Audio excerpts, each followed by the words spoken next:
La lluvia golpeaba con fuerza las ventanas del penthouse en Polanco, uno de los barrios más exclusivos de Ciudad de México. Mateo Reyes, un joven de 23 años con las manos callosas por el trabajo duro, nunca imaginó que terminaría en un lugar como ese. Había crecido en Tepito, donde las calles estrechas olían a comida callejera y las paredes estaban marcadas por décadas de historias no contadas. Su padre había sido mecánico hasta que una enfermedad se lo llevó cuando Mateo tenía 16 años. Desde entonces, él y su madre, Lucía, habían sobrevivido con trabajos temporales y la esperanza de días mejores. 3 meses atrás, mientras reparaba el motor de un auto en un taller clandestino, conoció a don Armando Villalobos.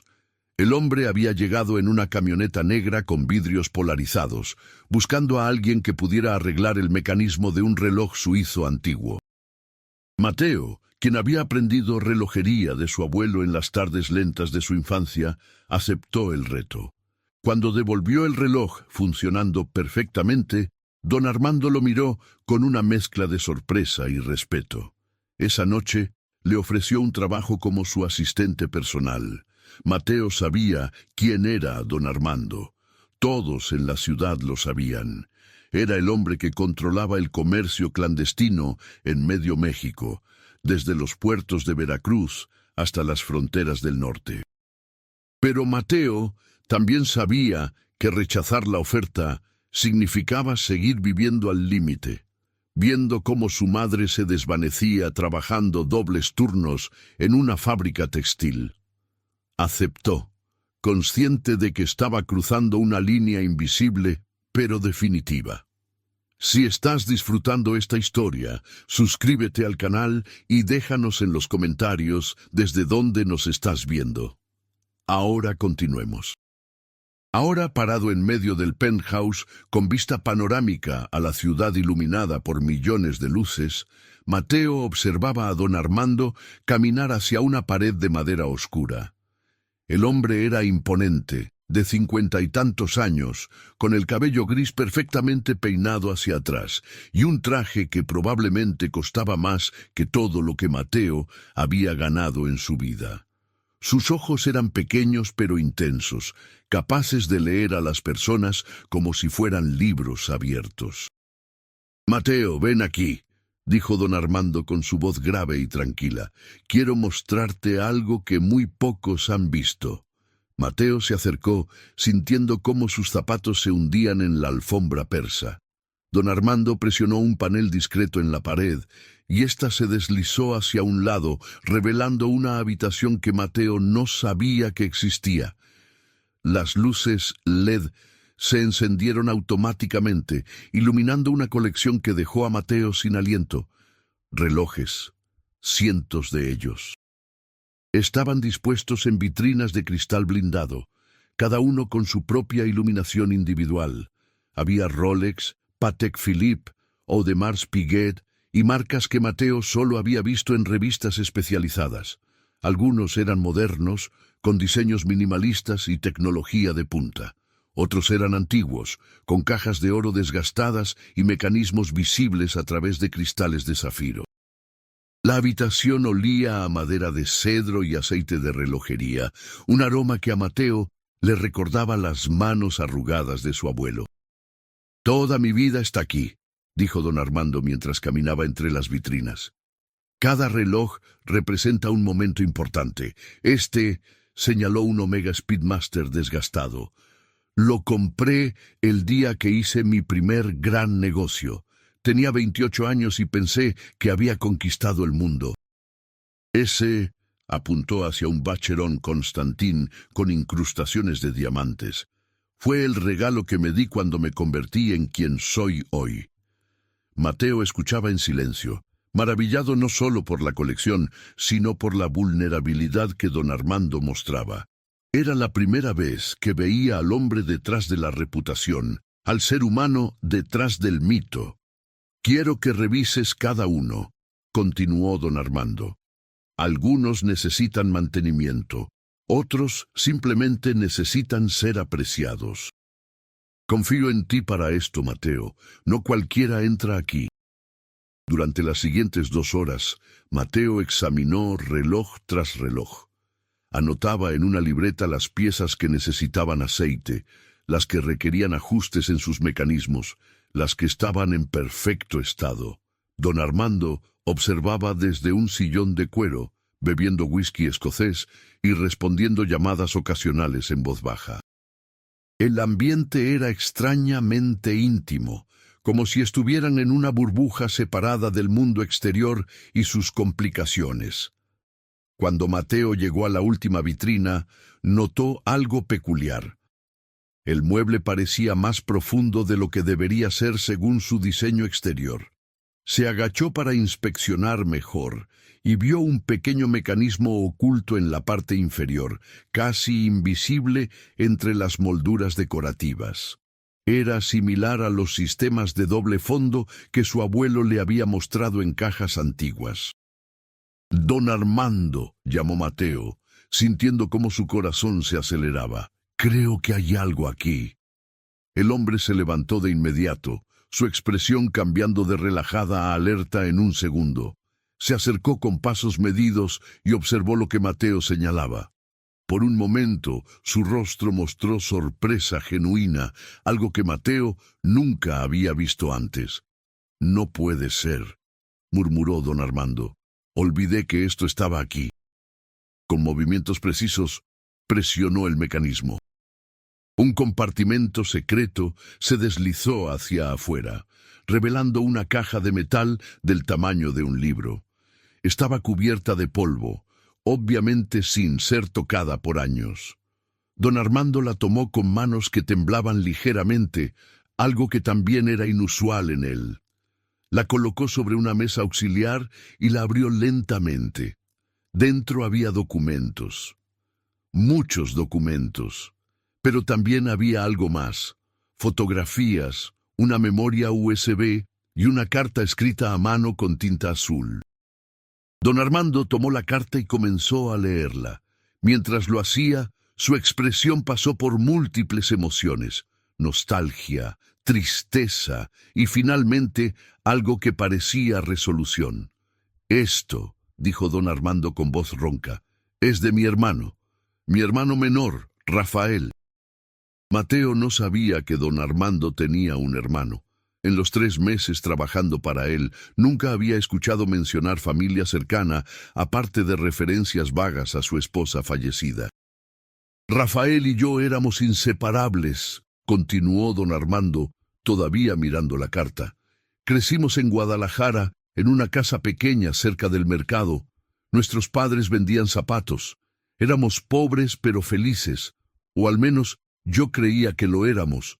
Cuando cumplí 20 años, decidí que no quería esa vida, quería más, mucho más. Rafael tenía 18 y quería ser maestro. Nos peleamos porque él decía que el camino que yo estaba tomando nos destruiría a ambos». La lluvia seguía golpeando las ventanas, creando un ritmo constante que llenaba los silencios entre las palabras de don Armando. «Tenía razón», admitió el hombre mayor. «Me metí en negocios peligrosos. Gané dinero rápido, construí un imperio, pero perdí a mi hermano en el proceso. La última vez que lo vi fue hace 25 años. Vino a buscarme, a pedirme que dejara todo y empezara de nuevo con él. Le dije que era muy tarde, que yo ya era quien era y no podía cambiar. Se fue llorando. Nunca más supe de él». Don Armando tomó la memoria USB y la observó como si fuera un objeto extraño. «Antes de irse me dejó esto», dijo. «Me dijo que cuando estuviera listo para ser humano otra vez, lo abriera. Yo lo escondí aquí y traté de olvidarlo. Pero ahora tú lo encontraste, Mateo, después de todos estos años». Mateo no sabía qué decir. Sentía que estaba presenciando algo profundamente personal, algo que cambiaría todo. «¿Quieres saber qué hay en esta memoria?», preguntó don Armando mirándolo directamente. «Porque una vez que la abramos, no hay vuelta atrás, para ninguno de los dos». Mateo asintió lentamente. Sentía que su respuesta importaba más de lo que podía comprender en ese momento. Don Armando se dirigió a un escritorio antiguo y encendió una laptop. Insertó la memoria USB y esperó. La pantalla mostró varias carpetas. Para Armando, documentos importantes, familia y el plan. Don Armando abrió la primera. Era un video. La imagen mostró a un hombre que se parecía mucho a don Armando, pero con rasgos más suaves y ojos más cálidos. Rafael. Estaba sentado en lo que parecía ser una oficina modesta, con libros detrás de él. La fecha en la esquina inferior indicaba que había sido grabado 24 años atrás. Armando, comenzó Rafael en el video, su voz teñida de tristeza pero también de esperanza. Si estás viendo esto, significa que finalmente encontraste el coraje de enfrentar quién eres realmente. No te culpo por las decisiones que tomaste. Entiendo que crecimos con hambre, con miedo, con la sensación de que nunca seríamos suficiente. Pero hermano, construiste un imperio sobre arena, y la arena siempre se desmorona. Don Armando apretó los puños mientras veía el video, pero no lo detuvo. En esta memoria está todo lo que necesitas para deshacer el daño, continuó Rafael. Documentos que prueban los negocios ilegales de tus socios, cuentas bancarias que puedes usar para devolver lo robado, nombres de personas que pueden ayudarte a salir de este mundo sin que te maten. Pero también está algo más importante: información sobre tu hija. Don Armando se quedó paralizado. Mateo vio cómo el color abandonaba su rostro. Mi hija, susurró don Armando. En la pantalla, Rafael continuaba. Sé que crees que murió con tu esposa en ese accidente hace 20 años. Pero no murió, Armando. Sobrevivió. Tu socio, Héctor Maldonado, la escondió porque quería usarla como seguro contra ti. Yo la encontré hace 3 años. La rescaté. La crié como mía. Se llama Elena. Tiene 20 años y está estudiando medicina en la Universidad Nacional. No sabe quién es su verdadero padre. Le dije que sus padres murieron en un accidente y que yo era su tío. Quería que tuviera una vida normal, lejos de tu mundo. Las lágrimas corrían por las mejillas de don Armando. Mateo nunca lo había visto llorar. El hombre más poderoso que conocía se estaba desmoronando frente a él. Si quieres conocerla, si quieres ser parte de su vida, primero tienes que cambiar, dijo Rafael en el video. Tienes que dejar atrás a don Armando Villalobos, el jefe criminal, y volver a ser solo Armando, mi hermano. Los documentos en esta memoria te darán poder sobre tus enemigos, pero también te darán la responsabilidad de hacer lo correcto. La decisión es tuya, como siempre lo ha sido.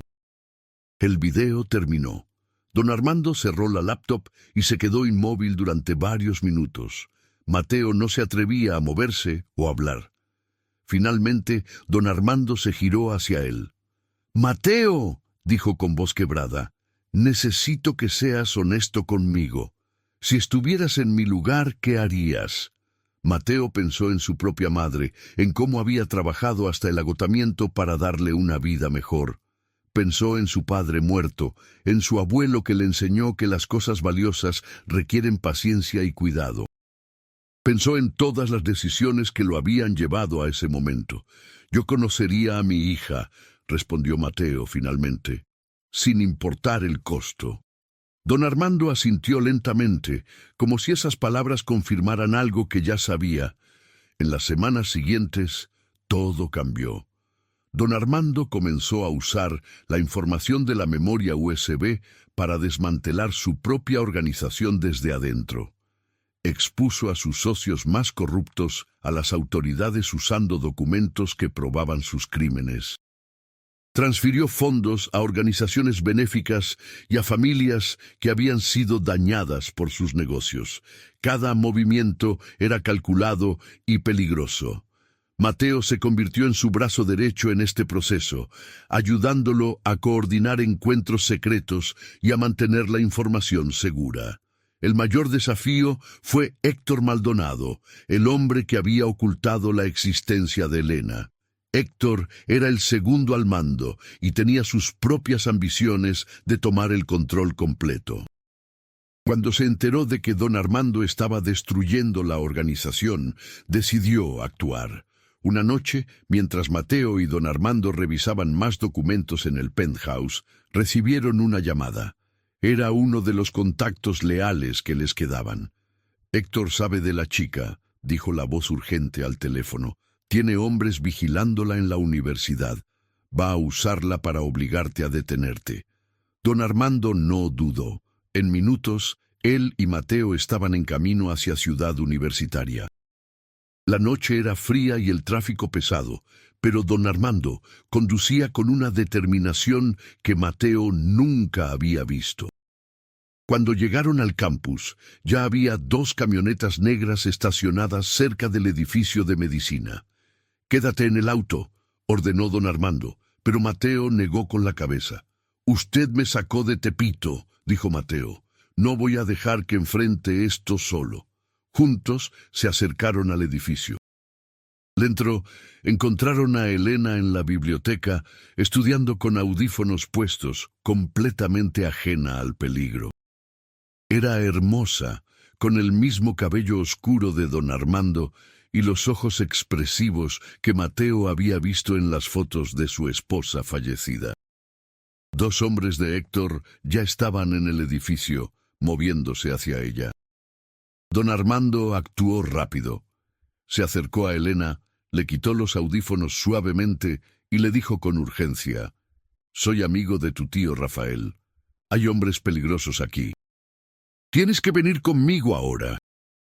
Elena lo miró confundida, pero algo en los ojos de don Armando debió transmitirle la seriedad de la situación, porque asintió.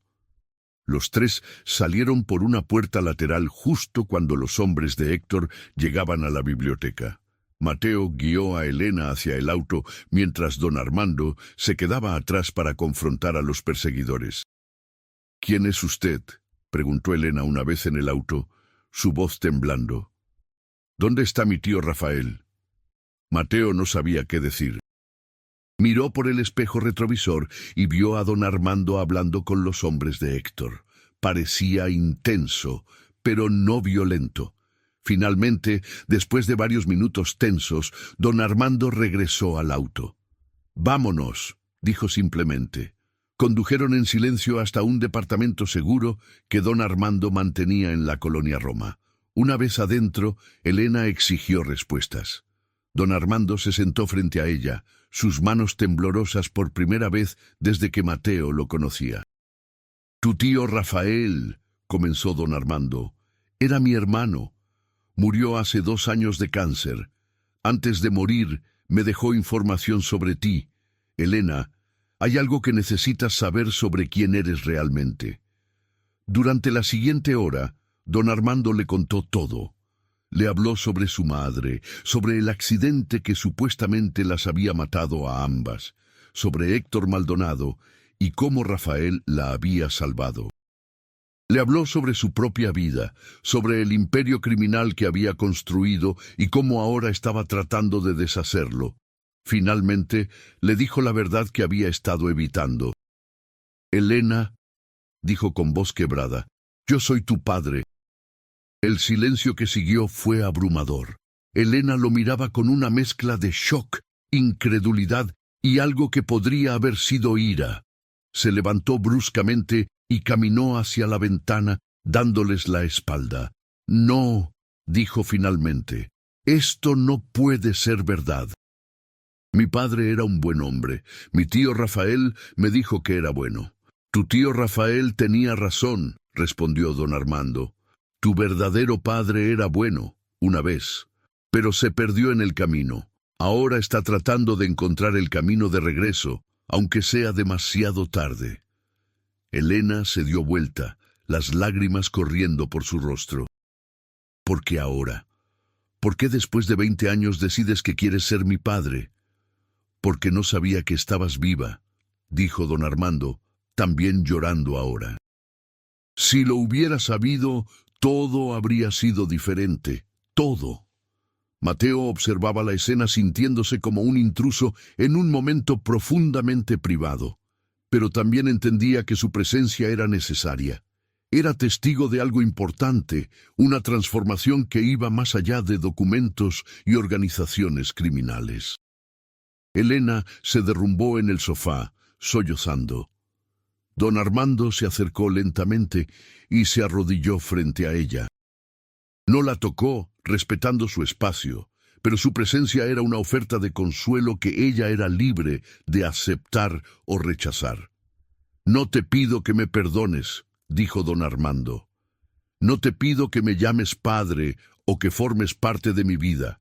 Solo te pido que me dejes protegerte mientras arreglo el desastre que creé. Después puedes decidir si quieres conocerme o si prefieres que desaparezca de tu vida para siempre». Elena no respondió de inmediato.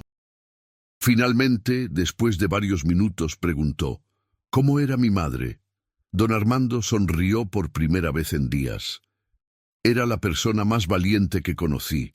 Era maestra de primaria en Tepito. Conoció quién era yo realmente y aún así decidió amarme. Creía que podía cambiarme. Casi lo logra». Esa noche marcó el comienzo de una relación complicada entre padre e hija. Elena no estaba lista para llamarlo padre, pero aceptó conocerlo. Mientras tanto, la guerra con Héctor Maldonado se intensificaba. Don Armando aceleró el desmantelamiento de la organización, usando cada documento, cada contacto, cada recurso para destruir el imperio que había pasado décadas construyendo. Mateo se convirtió en el puente entre los dos mundos. Ayudaba a don Armando con las operaciones diarias, mientras también pasaba tiempo con Elena, respondiéndole preguntas sobre su padre, mostrándole el lado humano del hombre detrás de la reputación. Lentamente, Elena comenzó a ver matices donde antes solo veía blanco y negro. El enfrentamiento final con Héctor llegó un mes después. Héctor había reunido a los elementos más leales de la antigua organización y planeaba un golpe para eliminar a don Armando permanentemente. Pero don Armando se adelantó. Usando la información de Rafael, expuso a Héctor ante las autoridades federales, entregando evidencia que lo vinculaba con docenas de crímenes graves. Cuando los agentes federales irrumpieron en el escondite de Héctor, encontraron suficiente evidencia para encerrarlo por el resto de su vida. Con Héctor neutralizado y la organización desmantelada, don Armando enfrentó su propia justicia. Se entregó a las autoridades, confesando sus crímenes y cooperando completamente con las investigaciones. Su abogado negoció un acuerdo: 10 años de prisión a cambio de su testimonio contra otros criminales de alto nivel. La noche antes de entregarse, don Armando, Elena y Mateo cenaron juntos en el departamento de la colonia Roma. La comida era simple: tacos de carnitas de un puesto callejero que Elena había elegido. Era una escena doméstica que contrastaba dramáticamente con el lujo del penthouse donde todo había comenzado.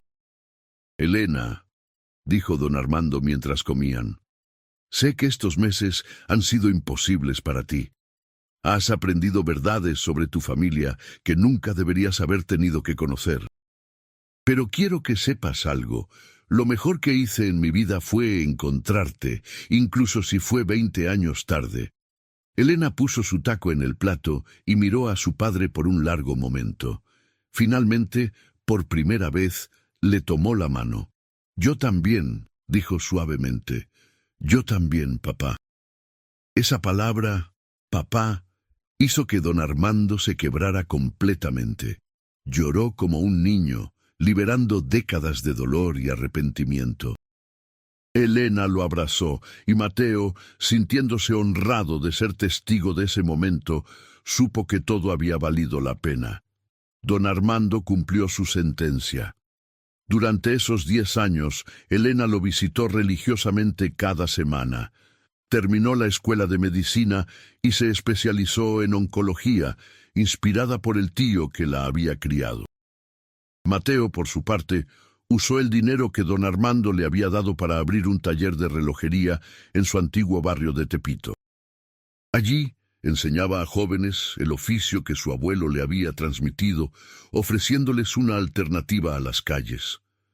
Cuando don Armando finalmente salió de prisión, era un hombre diferente, más delgado, con más canas, pero también con una paz en los ojos que nunca había tenido antes. Elena lo recibió afuera de la prisión, junto con Mateo y la madre de Mateo, quien había sido incluida en esta familia poco convencional. Don Armando no volvió al penthouse en Polanco. En cambio, se mudó a un departamento modesto cerca del taller de Mateo. Comenzó a trabajar como voluntario en programas de rehabilitación para exconvictos, usando su historia como advertencia y esperanza a la vez.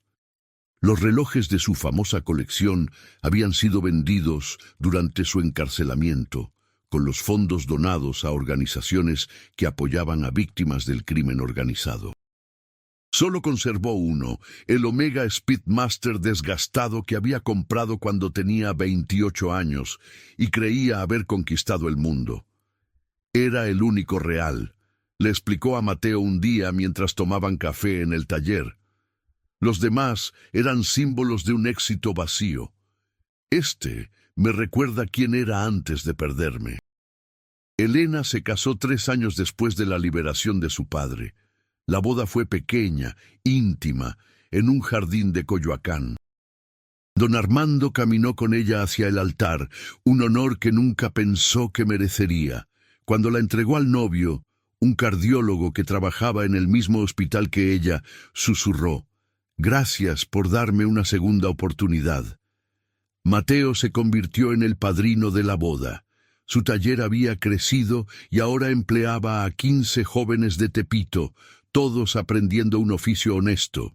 Su madre, finalmente retirada de la fábrica textil, ayudaba con la administración. La vida era simple pero significativa, exactamente lo que Mateo había buscado sin saberlo cuando aceptó ese primer trabajo reparando el reloj de don Armando. Los años pasaron.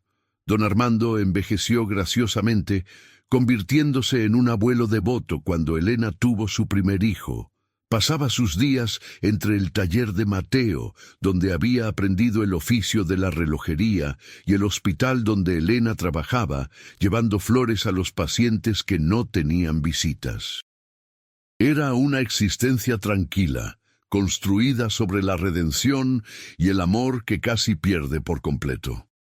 Una tarde, 5 años después de su liberación, don Armando y Mateo estaban en el taller trabajando en un reloj particularmente complicado.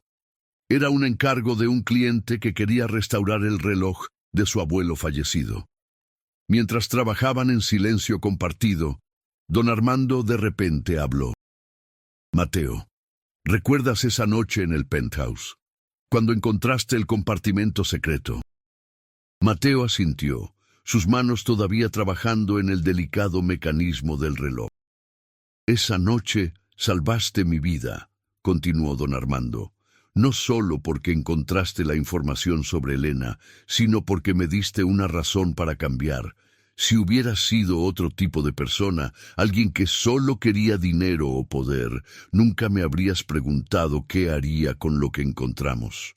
Me preguntaste por qué te importaba, porque veías algo en mí que valía la pena salvar». Mateo dejó de trabajar y miró a don Armando. El hombre mayor tenía lágrimas en los ojos, algo que ya no era tan raro pero que seguía siendo conmovedor. «Tú también salvaste mi vida», respondió Mateo. «Me diste una oportunidad cuando nadie más lo haría.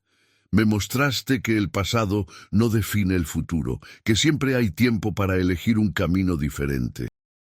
Se abrazaron, 2 hombres de mundos completamente diferentes, unidos por una noche lluviosa y un compartimento secreto que contenía más que documentos, contenía la posibilidad de redención. Elena entró al taller en ese momento, su hijo de 3 años, Armando Jr., corriendo delante de ella. El niño, corrió directamente hacia su abuelo, quien lo levantó con una sonrisa que iluminaba toda la habitación. Mateo observó la escena, su corazón lleno de gratitud por el camino improbable que lo había llevado hasta allí. Esa noche, mientras cerraba el taller, Mateo pensó en su propio abuelo, quien le había enseñado que los relojes eran más que máquinas, eran repositorios de tiempo y memoria. Pensó en cómo un mecanismo simple había revelado un compartimento secreto y cómo ese compartimento había desencadenado una serie de eventos que transformaron vidas. Miró el reloj en su muñeca, un regalo de don Armando cuando abrió el taller. No era caro ni elaborado, pero era preciso y confiable. Como las mejores cosas en la vida, su valor no estaba en su precio, sino en lo que representaba. Segundas oportunidades, redención y la creencia de que nunca es demasiado tarde para cambiar. La historia de don Armando Villalobos y el compartimento secreto se convirtió en leyenda en ciertos círculos de la Ciudad de México. No la versión glamorizada de un jefe criminal, sino la historia real de un hombre que perdió todo construyendo un imperio de arena y luego encontró algo verdadero en las ruinas. Era una historia de padres e hijos, de hermanos separados por decisiones y reunidos por el destino, de un joven de Tepito que se convirtió en catalizador del cambio, simplemente siendo honesto en un mundo de mentiras. Mateo nunca olvidó la pregunta que don Armando le hizo esa noche. Si estuvieras en mi lugar, ¿qué harías?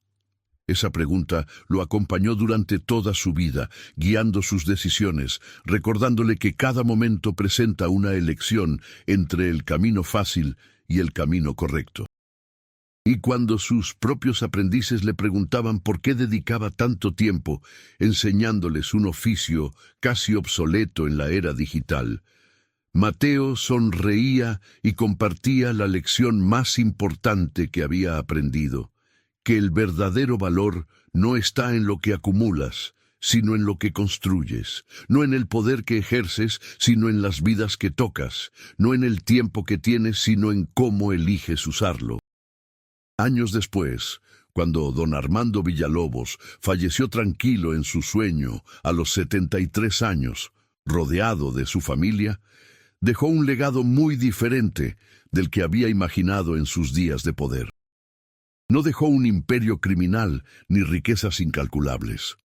Dejó una hija que salvaba vidas, un nieto que crecía con amor y valores, y una red de jóvenes en Tepito que tenían oportunidades porque él había financiado sus educaciones anónimamente durante años.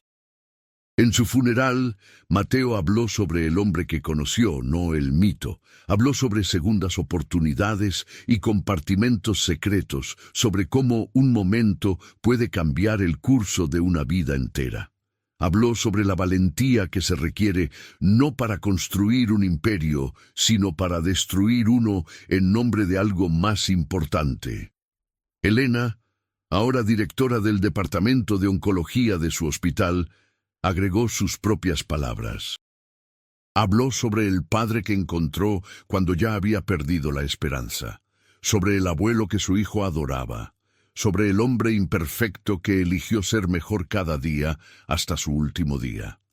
Enterraron a don Armando con su Omega Speedmaster, el único reloj que conservó, el símbolo de su vida antes y después de la transformación. En su lápida, Elena mandó grabar una frase simple que don Armando solía decir en sus últimos años. Nunca es demasiado tarde para volver a casa. Mateo continuó el taller, expandiéndolo para incluir un museo pequeño dedicado al arte de la relojería. En una vitrina especial, exhibió la historia del compartimento secreto, aunque sin nombres específicos para proteger la privacidad de Elena. Era presentada como una parábola sobre cómo las cosas escondidas eventualmente salen a la luz, y cómo esa luz puede ser destructiva o transformadora dependiendo de cómo elegimos responder. Su propia madre vivió para ver el taller convertirse en un símbolo de esperanza en Tepito. Antes de morir, le dijo a Mateo que estaba orgullosa no solo de lo que había logrado, sino de cómo lo había logrado, con honestidad y compasión. Esas palabras se convirtieron en el principio guía de Mateo por el resto de su vida. Décadas después, cuando Mateo era ya un hombre mayor, enseñando la cuarta generación de aprendices, a menudo reflexionaba sobre aquella noche lluviosa en el penthouse de Polanco. Recordaba el peso de los relojes en sus manos, el olor a aceite y cedro, la expresión de don Armando cuando el compartimento secreto se reveló. Recordaba cómo una pregunta simple había cambiado todo. Si estuvieras en mi lugar, ¿qué harías? Esa pregunta continuaba resonando, no solo en su vida, sino en las vidas de todos los que habían sido tocados por aquella historia. Era un recordatorio de que nuestras respuestas a los momentos cruciales definen quiénes somos realmente, no nuestras circunstancias o nuestro pasado, sino nuestras elecciones en los momentos que importan. La historia del joven que acompañó al jefe de la mafia a inspeccionar su colección de relojes y descubrió un compartimento secreto se convirtió en más que una anécdota. Se convirtió en testimonio de que la redención es posible, que el amor puede florecer incluso en los lugares más oscuros, y que a veces un simple mecanismo secreto puede abrir no solo un compartimento, sino un camino completo hacia una vida diferente. Y así, en las calles de Tepito donde todo comenzó, el legado continuaba. Jóvenes aprendían oficios honestos, familias se mantenían unidas, y la memoria de un hombre imperfecto que eligió cambiar inspiraba a otros a hacer lo mismo. Los relojes en el taller de Mateo seguían marcando el tiempo, cada tic y cada tac un recordatorio de que cada segundo ofrece una nueva oportunidad para elegir, para cambiar, para ser mejor. Porque al final, eso era lo que el compartimento secreto realmente reveló. No documentos o secretos, o incluso una hija perdida, sino la verdad fundamental de que nunca es demasiado tarde para encontrar el camino de regreso a quienes realmente somos, a quienes siempre debimos ser.